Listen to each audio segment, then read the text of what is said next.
Hello everyone, welcome to the Mysterious Stories channel, where you'll discover the most mysterious, scary, and fascinating stories. Make sure to turn up the volume and get ready for a spine-chilling experience you won't forget. If possible, I would recommend that everyone turn off the lights to set the mood and try to imagine the story about to tell. This incident took place in 2009, about 15 years ago. The main character, Bal, heard this story from his senior, Brother Nop, who experienced it himself. Brother Nop's family lives in Phuket. His parents reside there, but Nop went to university in Bangkok. After graduating, his parents were very proud and wanted to host a merit-making ceremony at a temple. The chosen temple was in a different district from their home because Nop's mother wanted to support a less-known, old temple that didn't often receive donations. On the day of the incident, Nop's mother asked him to buy and deliver candles to the temple. Nop went to a religious goods store, but they were out of large candles. The store owner said they could order some, but they would arrive in the evening. Nop agreed and waited until 8 p.m. to pick them up. That night, Nop decided to take his friend, Ek, along. They didn't know the way to the temple and relied on a map his mother had drawn. It indicated they should drive straight for several kilometers, then turn left at a big intersection, and continue until they saw the temple on the left. As they drove, they realized how dark the rural roads were, with streetlights flickering on and off. After a while, they hadn't reached the big intersection yet. Nop decided to pull over and check the map again, using their car's lights for visibility. Nop asked Ek if they had missed the intersection, but Ek suggested driving a bit further and looking for someone to ask for directions. Shortly after, they saw an old man standing by a roadside shelter under a dim streetlight. Nop stopped the car and asked the man for directions to the temple. The man said they hadn't missed it and needed to drive another 10 kilometers. He warned them to be cautious as the road was dark and lonely. Relieved, Nop thanked the old man and prepared to leave. Suddenly, the man warned them not to acknowledge or stop for anything they might see on the road. Nop nodded and drove off, while Ek joked that the old man was trying to scare them. After driving for another 3 kilometers, the road turned into a dirt path. They saw a bridge ahead and noticed a woman walking down from it. She was an older lady, dressed in a traditional sarong and carrying a basket. Nop assumed she was a local returning home after bathing in the river. However, after passing her, Nop realized that it was odd for someone to be out bathing at nearly 10 p.m. He glanced in the rearview mirror, but couldn't see the woman anymore. She had vanished within seconds, which was impossible unless she had jumped off the bridge. Feeling uneasy, Nop continued driving until he reached the foot of the bridge.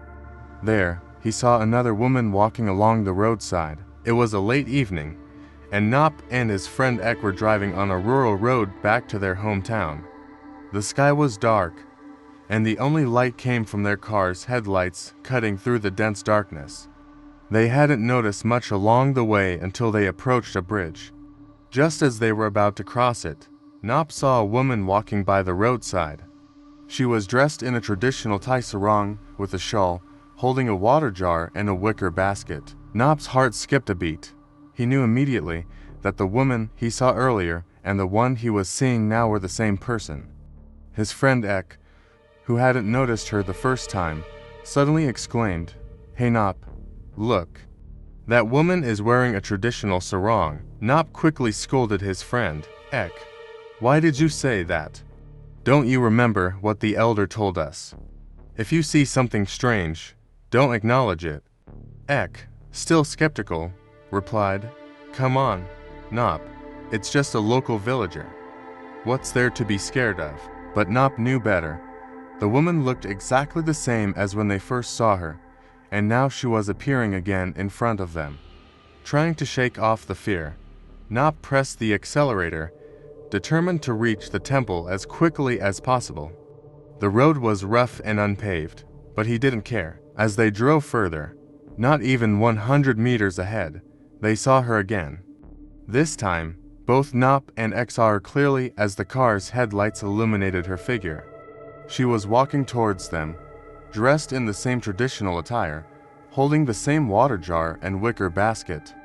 Both men screamed in unison, "What the hell?" Nop managed to keep his composure, but Ek was visibly shaken. He kept muttering, "Nop, did you see that? Did you see her? We've seen her twice now." Trying to calm his friend, Nop said, "Calm down, Ek. Maybe we're just seeing things." But deep down, he knew that the woman was not of this world.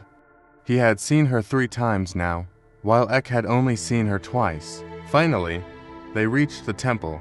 As they drove through the gates, Nop couldn't help but let out a sigh of relief. The temple was old and decrepit, with dim lights barely illuminating the area.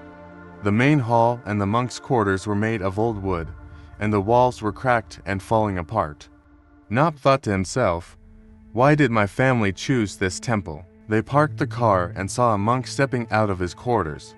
Nop and Ek greeted him with a respectful Wyatt Thai gesture of respect, and the monk replied, "Why have you come so late? I knew someone would come to deliver the candles, but I didn't expect it to be this late." Nop, still trembling from fear, asked the monk, "Excuse me, Father, can I ask you something?" But before Nop could say anything further, the monk interrupted, "You've seen her, haven't you? Come inside, and we'll talk." The monk led them into his quarters, and once they were settled, he asked, "Tell me, what did you see?" Nop recounted their encounters with the woman in detail. The monk listened silently, then smiled and said, "You've been warned, but you didn't listen. Many who travel this road see her. She doesn't mean any harm. She's just seeking merit." The monk then asked, "Are you afraid if I show you something?" Despite their fear, curiosity got the better of them. Nop asked, "What do you want to show us?" The monk grabbed a flashlight and led them to the temple's wall. The area was dark, and there were no lights. As the monk shone the flashlight on the wall, they saw rows of pictures and offerings. It was a wall commemorating the dead, with photos, incense, and dried garlands. The monk pointed to one particular photo and asked, "Does this face look familiar to you?" Nop and Ek froze. It was the woman they had seen on the road. Nop's legs gave way, and he collapsed to the ground, trembling. The monk reassured them, "Don't be afraid. Many people have seen her. She's not here to harm you. She just wants to be remembered and receive some merit." This chilling encounter left Nop and Ek shaken, and they left the temple with a new sense of respect for the unknown forces that sometimes cross our paths. "Let's do a good deed for her tomorrow morning." "Okay," the monk said. "But for now, gather your thoughts and focus," he continued, shining his flashlight towards a photo on the wall beside him. "Have you seen this person before?" Nop and his friend Ek turned to look where the flashlight pointed and were shocked for the second time that night. The photo was of the very uncle whom Nop had asked for directions earlier. This meant that the man Nop encountered wasn't alive either. He was also a spirit.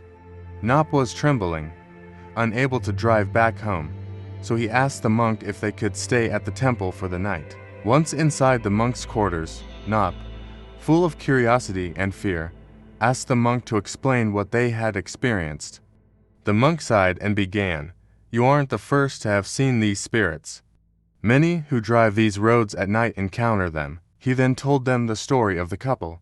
The woman Nop and Ek had seen was the man's wife, who had passed away 10 years before him.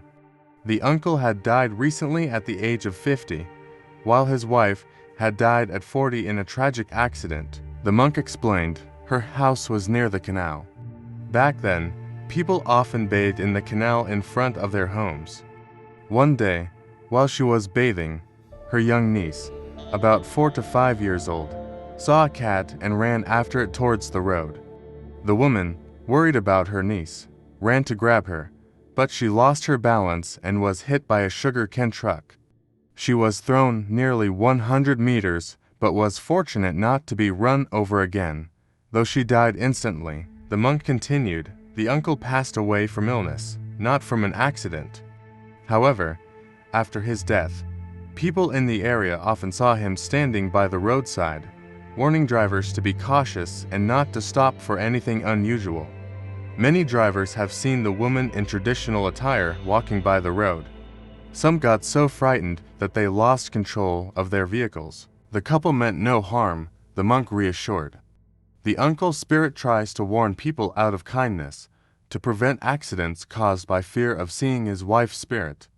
The woman, who died tragically, repeats her last actions out of habit, not malice. Hearing this, Nop and Ek felt a mix of fear and pity. The next morning, they made offerings and did merit-making for both spirits. Nop's family also planned a major merit-making event, dedicating the merit to both spirits. This story, told by Nop Sr., serves as a reminder of the unknown forces that sometimes intersect our lives.